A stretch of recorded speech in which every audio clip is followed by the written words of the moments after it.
Добрый день, уважаемые члены жюри. Меня зовут Слепцова Вилана, я ученица 11 класса Индигирской средней общеобразовательной школы имени Николая Алексеевича Брызгалова. Позвольте представить тему моего доклада «Этимологический словарь лекарственных растений села Борсысы Момского района на якутском, русском, эвенском и английском языках». Пандемия коронавируса внесла свои коррективы в нашу современную жизнь, возникает необходимость в укреплении иммунной системы, частое повышение цен на препараты в аптеках усиливает интерес к лечению лекарственными растениями. Причем такие лекарства обычно не вызывают аллергических реакций. В окрестностях села Борсысты произрастают разные лекарственные растения.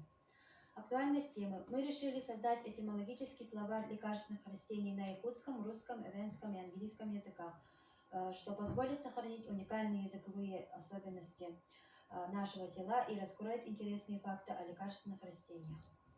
Цель исследования – создать этимологический словарь лекарственных растений села Борсысы Момского района на якутском, русском, эвенском и английском языках. Задачи – изучить литературу по теме исследования, изучить лекарственные растения села Борсысы Момского района, изучить этимологию лекарственных растений села Борсысы Момского района на якутском, русском, эвенском, английском языках. И последнее – выявить полезные свойства лекарственных растений. В ходе нашего исследования мы обнаружили самые распространенные лекарственные растения и разделили их на две группы – травы и ягодные кустарники. Проведена работа по выявлению названий данных лекарственных растений на якутском, русском, эвенском и английском языках.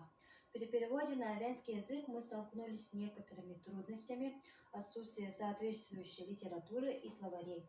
Поэтому при переводе на эвенский язык данных лекарственных растений нам помогла носительница эвенского языка Черова Дарья Гаврильевна, жительница нашего села. Например, травы. На русском подснежник, на якутском нюркугун, на английском сноудроп, на эвенском мерленке. Таким образом, из изученных лекарственных растений села Борсысы Момского района имеют название на якутском языке 92%, на русском 100%, на эвенском 77%, на английском 100%.